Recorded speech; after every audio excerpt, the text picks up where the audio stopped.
Chapter 3. Mrs. Kimmelfarber's Problem. There was silence in the room for about 2 seconds. Then there was a riot.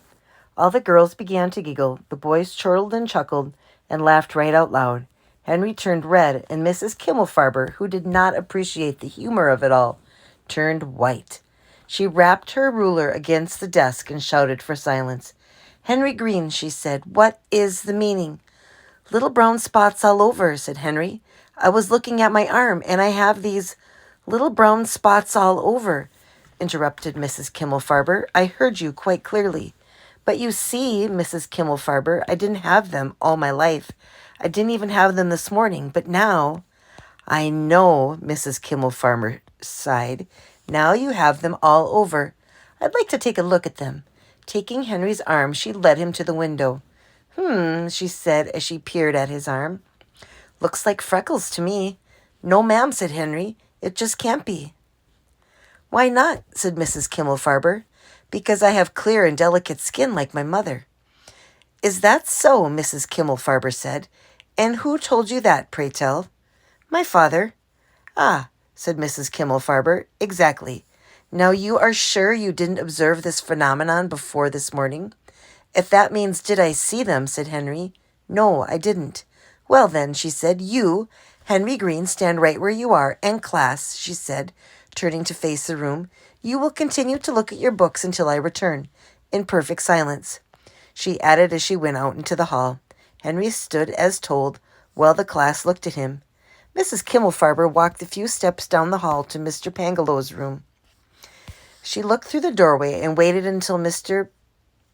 Pangalos glanced in her direction. Catching his eye, she waved him out into the hallway. "Listen, Phil," she began earnestly. "I want you to take a look at a kid." "For heaven's sakes, Dolores," said Mr. Pangalos. "I'm right in the middle of Americus Vespucci, who has little brown spots all over his arms."